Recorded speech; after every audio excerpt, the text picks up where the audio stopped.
Everyone is welcome. Everyone can participate in the competition, and no one will be discriminated based on gender, sex, and what you said. Welcome to the Esports World Cup. So how it will work is you've got teams that will have to go across different disciplines, across different games. What if a team doesn't necessarily play, one particular game, or might not be particularly strong at it? Think about it you don't have to participate in all of the games. What it's really about is to win points / win the title across as many different games as possible. And if you have the largest amount of points at the end, then you're winning. There's some detailed prerequisites. You need to win at least in one of the games to be on top of the ranking and stuff like this, but that's detailed. But it's very clear, actually, none of the clubs will have all 22 disciplines, sorry. So it's always about having a limited, hedging your bets almost, in which disciplines you have the highest chance to win, but at the same time, which brings you the biggest value as a club throughout the rest of the year, right? Because the Esports World Cup is hopefully the pinnacle, but there's a whole other 9 months in the year, actually 10 months in the year, to fill for all these different disciplines we just spoke about in games. So some people will say, we've already got really big tournaments for each individual game. There's a lot going on, and a lot of those kind of travel around the world. Why does there need to be one competition bringing it all together? I think when we looked at this, it was very clearly intended to be additive to the existing ecosystem, right? I mean, I've been part of shaping and building that for the last 20 plus years. So this wasn't to take something away or do more of the same. And if you think about it, what is missing, what is incredibly almost mainstream, what goes beyond each and every single discipline, and what is the format which can promote disciplines beyond their core community? It's actually the multidiscipline format. So that's one of the starting point. I think topic number 2, if you look at which stakeholder in the ecosystem had the biggest trouble in the last few years, so we can double down on and make sure it's stable and gets the love it needs, it's the clubs. So that's another reason why we focused on this. And I think last but not least, it really brings all of those different game communities, which sometimes are big in the East, China, or in Southeast Asia, sometimes are very big in the West, like Call of Duty in the US or so, right? Or Counter-Strike in Europe, to really give them a global stage where we can bring stakeholders and fans from all over the world to unite on one thing and cross-pollinize across all these games. These are all big goals, right? So we're not saying we'll achieve all of that in year 1, but if you really think long-term, and long-term is like 10 plus years, that's hopefully what we can achieve and what we can bring to the industry, and therefore really be the place which unites all these communities, which hasn't been there before, to be honest. And you've spoken a bit about it already, but it is a bit of a tough time for some parts of the esports industry. Financially, you do have, some clubs, some tournaments struggling. Why will this model help to address some of those problems? Maybe let's take clubs first. How will it help them? Sure. I mean, for clubs, they have very clearly 2 things, maybe 3. Actually 3. Number 1, they have more content to participate in, so a larger stage, which ultimately they have an advertised sponsorship-driven model, so that makes them more attractive. So that's thought process number 1. How can we enable them within their existing ecosystem? Number 2, we launched the Esports World Cup club program. So we're actually giving those clubs direct financial incentives, which are focused around 2 elements. Number 1 is actually subsidies to grow into these different disciplines. So to leapfrog them to be able to participate across many of these disciplines. And number 2, it's a marketing program, which, gives them guaranteed money to help make the Esports World Cup popular globally. So that's the Esports World Cup club program. And number 3, which is the sportive aspect of it, it has a life-changing prize money for the club. So up until now, prize money really went to players, and they sometimes shared with clubs and things like this, but it wasn't really a revenue stream that benefited the clubs. Now we added a separate prize pool only for the clubs, $20 million, which is enormous. First prize is $7 million, which really makes a difference. Any P&L of any of those clubs. So to add this sportive aspect on top gives them, again, as I said, 3 ways to improve their standing and their position and make a financial benefit. What do you make of the idea that competitions that already exist, I'm thinking like the Olympics, the Commonwealth Games, they've sort of played with the idea of doing test events for esports. No. It sounds like, of course, this is a very different route. It's going down its own specific World Cup. Do you think these things will always remain separate? We have too little esports competitions, not too many, right? So there's plenty of room to add to this ecosystem and make it more relevant, bigger, and give more opportunities to ultimately what we care most about, the players and the clubs. To start with, I think topic number 2, the IOC announced last week that they're going to launch the Olympic Esports Games. So it's not a theoretical construct at this point. It's actually reality that this is going to happen. And they will obviously focus and take the nation-based part of the esports ecosystem, while we are very deliberately focusing on clubs. But what we've seen in many other sports, and specifically in football, if you think about, since 20 plus years, people think, oh, this is now too much content. People will lose interest. There's too much in Premier League. There's too much with these cups. There's too much with Champions League. There's too much with World Cup. There's too much with Club World Cup. But reality is actually the interest has grown and grown and grown. And so I'm a big believer that esports is still at the very early days. We'll see much more tournaments, which then actually make a more diverse and broader ecosystem, which ultimately attracts more fans, not less. Although, to throw a counterexample, the European Super League was an example of more football, and that got a lot of people actually quite unhappy. I wonder how you're... It's a very good point, and if I can jump in there, because what did it do? It would have taken away from existing systems. So it's not built additive and something that is clearly on top of everything and finding its own, not even niche, but place in the ecosystem. It was clearly positioned to go head-to-head with the Champions League, right? And I think that is exactly what we don't want to do, right? With the Esports World Cup, we didn't position it against existing properties. We took a great deal of time and thoughtfulness to position it and make sure it's fully additive to the ecosystem, not the other way around. You said this is year 1. What's the big long-term vision? Big long-term vision that is hopefully the biggest thing in a positive way that happens to esports and brings it literally to the next level, helps leapfrogging the industry. I mean, the demographics, the growth of it all has been tremendous over the last years. And there's no data point which suggests it wouldn't continue, but it's still very nascent and it's still very young sport. So bringing it on a mainstream global recognition is probably the unique opportunity we have. And I don't mean that they're now, my mom will watch every single discipline of the Esports World Cup, but it's so grand in scale and so relevant in terms of what it means that she would care about who ultimately wins. And given that a lot of the funding for this is coming from Saudi Private Investment Fund, does that mean that this is always going to be held in Riyadh? What's the plan? Yeah, it's actually not coming from the PIF.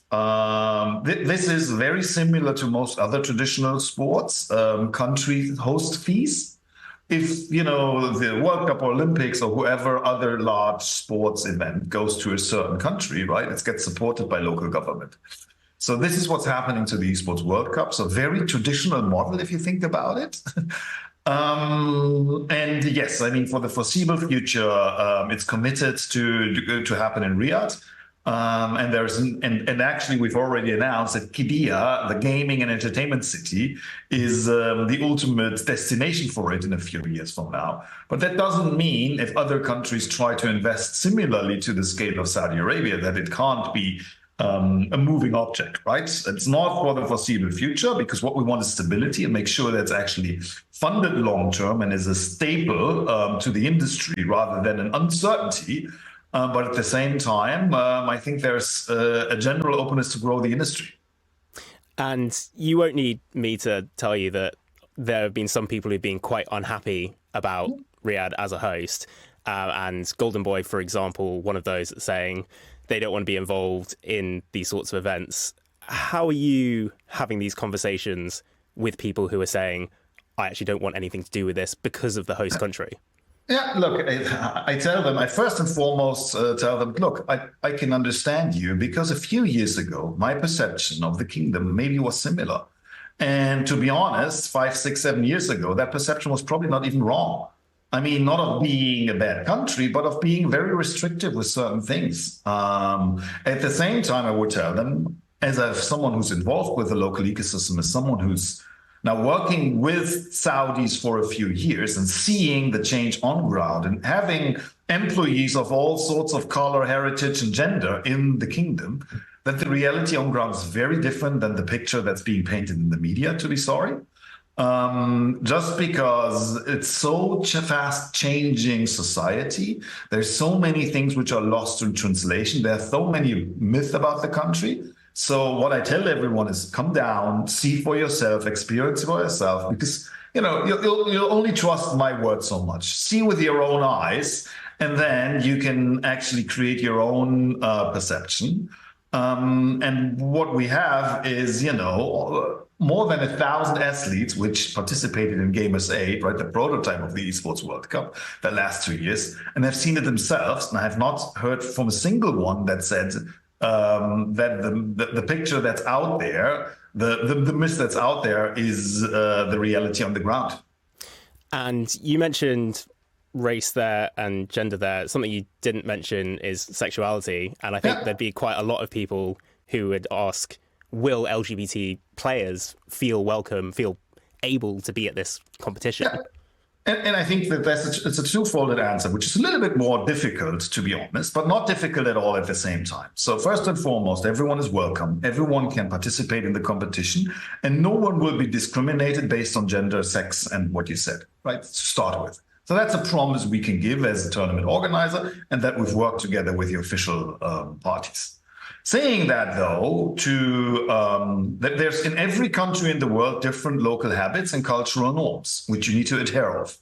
I'll give you an example. There's a very different rules on how I can behave at a lake in Germany compared to the US, and so on and so forth. So what we're telling everyone, right, is don't be explicit with some of the local cultural norms, right? Stay to them. But it's not who you are. It's just how you almost act locally to respect the local culture. And I think that's fair. That's something that happens all over the world. And we're kind of brushing it aside in this whole discussion. Possibly. I think a lot of people would reject that specific comparison. And I think there have already been people that have spoken out and said they don't want to be involved because of it. I wonder if you've had any conversations with teams about that. Have any teams, because some of them do have specific pride events, have their own policies, have any of them said that they're worried about the location? I would almost argue that we have discussion about this with every stakeholder that's involved in the Esports World Cup. And the answer will go back to what I said earlier, right? We'll tell them, look, you're safe, you're welcome, and see for yourself and experience yourself. And let's build this together, and let's build this joint trust. And the last few years have shown that, nothing happened regarding to any of the topics we just talked about in terms of attendance. So there is even data which supports what I'm saying. But in the end of the day, please see for yourself, because, you don't need to take my word for granted. A word that gets thrown around a lot, sports washing. Is this an example of esports washing? It's so funny, right? Because I don't understand the concept of sports washing, right? Because if you do marketing, which is intended to distract from something else, and people call it out, it eliminates the original purpose, right? So in the end of the day, what we said is that, or what the kingdom said, is that they have a national gaming and esports strategy as part of their Agenda 2030. This is not some individual activity for marketing purpose. This is part of a large strategy to become a leader in the sport that I love most, which is esports. I think that's a very forward-thinking, very revolutionary thought, and I wish more states in the world would do this. And again, the connection to sports washing you can take and you can build, but in the end of the day, it's a real strategy and not some marketing stunt. Okay. With the different disciplines, you mentioned there's one women's event Some people might hear that and think, actually, that doesn't sound like very much. Are there any plans to kind of try and increase that in the future, or kind of are there any plans to try and encourage more participation from women in the event? Absolutely, yes. I mean, esports as a general, in my former roles, right, we've always tried to incentivize more women participation, purely because it's the right thing to do, as well as it's commercially the best way to do it if it's the most open sport in the world. And theoretically, as you know, right, there's not a physical reason, at least, why women shouldn't be competing on the same level as men. So it's totally welcome everywhere in esports, including the Esports World Cup, that in any discipline, it's actually gender neutral. So you can participate whatever gender you are, right? Which is a super important piece of the puzzle. It's not the case in most other sports. Saying that, though, we want to foster and support women competitions. And that's why we have in MLBB this year as a test case, a women-only competition, which is important, right? So that they have a safe competitive space. And absolutely, we're looking to extend that over time. What would be your preferred outcome? Because there's sort of two schools of thought, right? There's one which is you have an equal number of men's and women's events, or you have it so that you get to a point where you can have mixed competitions and men and women competing in the same ones, but with, nobody being disadvantaged. Yeah. What do you think the future should look like? I mean, I'd love it would be mixed competitions and everyone plays together. That's down to the very spirit of esports, of being that inclusive across the board, of not knowing borders at the core of the sport, right? So that thought, school of thought is very close to my heart. But reality is that we need to have these women competition to foster the sport. We're doing that out of necessity because it didn't happen on its own. So we want to help and accelerate it. And of the games disciplines that were chosen, were there any that were quite a tough decision? Were there any that didn't quite make the cut? Well, there were games we couldn't add purely out of scale. And again, right, with 22 competitions, 21 different games, it's on an unheard scale of. I think the biggest competition so far was Game S8, was, I think, 12 games before. So it's almost double. Saying that, though, I mean, we can't have an unlimited amount of disciplines. So I totally see us having tough decisions going forward. Yeah. And what's the bar going to be for getting a new event included? Yeah, I think it's popularity with the players. That's the core we're looking at, right? We want the core thought process is how can we make the largest, most relevant competition? And therefore, the players and the fans are our ultimate stakeholder with this. And yes, geographic diversity plays a role, but it's still secondary to the pure amount of players and fans. And a last one from me. When people think of World Cups, big sporting events, they also sometimes think of opening ceremonies or closing ceremonies. Is there going to be anything like that? We're year one, but we're definitely aiming to do so. So stay tuned. There's going to be some announcements for the inaugural version of this. So yes, we'll do something, but it's a starting point to grow over the years. So to set expectations. Fantastic. Ralf, thank you very much. Thank you. Really appreciate it. Thank you so much.